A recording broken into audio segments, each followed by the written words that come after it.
Le président Azali Assoumani a publiquement évoqué un investissement d'environ 160 millions de dollars pour la construction de l'hôpital El Manrou à Moroni. 160 millions. Avant de s'énerver, avant de défendre, avant d'attaquer, faisons juste une chose. Posez le chiffre au sol. 40 millions de dollars qui quittent l'économie du pays.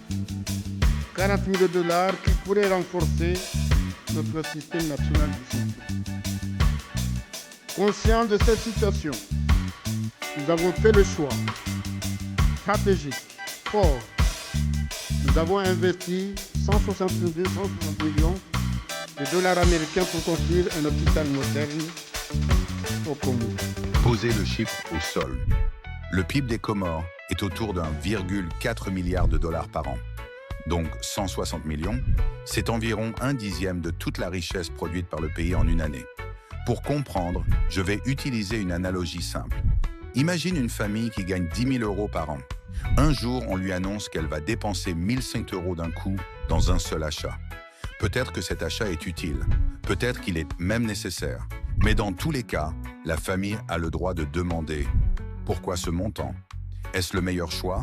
Est-ce qu'on pourra continuer à vivre normalement après ça ?»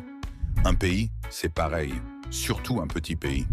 Personne ne conteste qu'un hôpital est important. La santé, c'est sacré. Le débat n'est pas pour ou contre un hôpital. Le débat, c'est la proportion et surtout la soutenabilité. Parce qu'un hôpital moderne, ce n'est pas un bâtiment. C'est une machine qui doit tourner tous les jours, toute la journée, toute la nuit. Et une machine, ça consomme.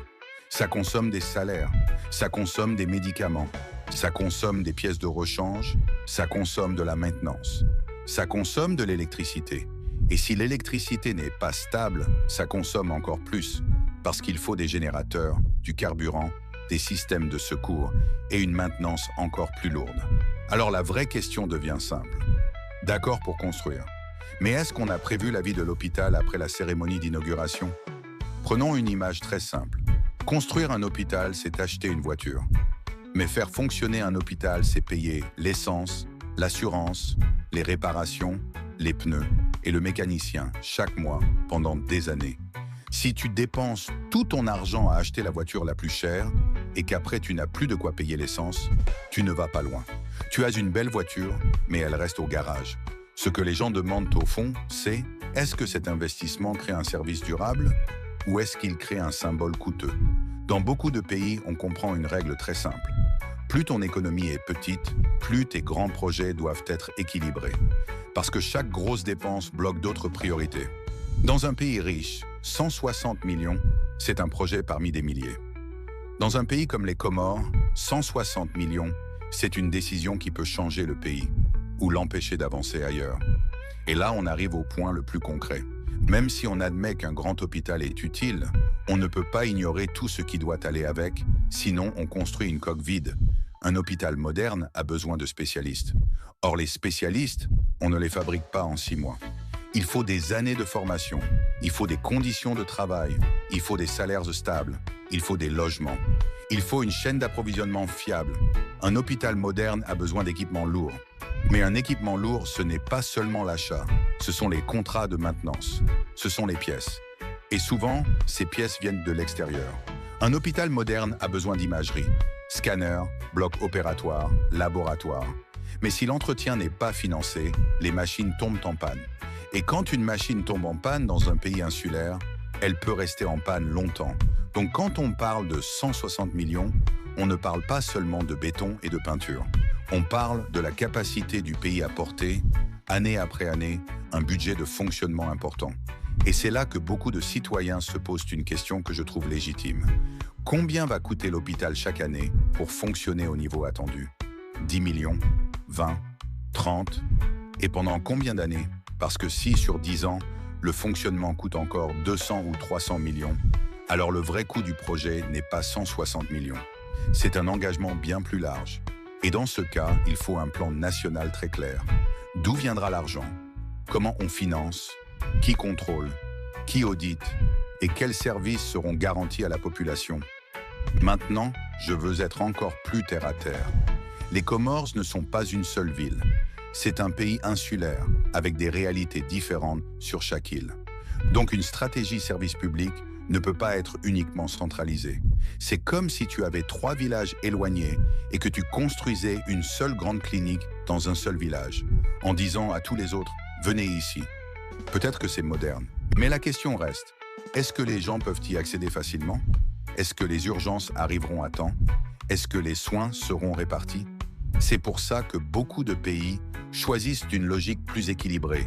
Un grand centre, oui, mais aussi des centres régionaux solides, des urgences bien équipées, de l'imagerie distribuée et une formation locale continue.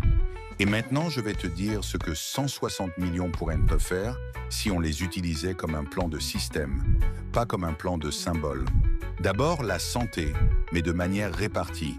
Moderniser plusieurs structures, renforcer des urgences, installer l'imagerie là où les gens vivent, former le personnel et éviter que tout le pays dépende d'un seul lieu. Ensuite, l'énergie. Parce que sans énergie stable, un hôpital moderne ne peut pas fonctionner correctement. L'électricité, ce n'est pas un confort, c'est la base, c'est l'oxygène du système. Ensuite, l'économie réelle, des petites unités industrielles, des chambres froides, de la transformation agroalimentaire, de l'emballage, de la logistique. Ce n'est pas glamour, mais c'est ça qui crée des emplois. Et ce sont ces emplois qui créent des recettes fiscales. Et ce sont ces recettes fiscales qui payent la santé durablement. Ensuite, la formation technique et paramédicale. Parce que le vrai sabotage d'un projet moderne, ce n'est pas la politique, c'est l'absence de compétences locales. Si tu dois appeler l'extérieur pour réparer chaque machine, tu n'as pas un système, tu as une dépendance. Et enfin, un petit fonds de soutien aux PME, mais avec contrôle, audit, règles claires. Pour faire grandir les entreprises qui vont maintenir, fournir, transporter, produire et créer de la valeur. La conclusion est simple, un hôpital est indispensable, mais un pays ne se développe pas avec un seul bâtiment.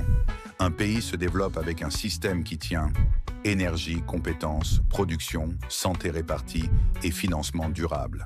Alors je pose la question calmement, mais fermement. Quand on parle de 160 millions dans une économie comme celle des Comores, est-ce qu'on construit un bâtiment ou est-ce qu'on construit un système? Écris en commentaire un seul mot, bâtiment ou système.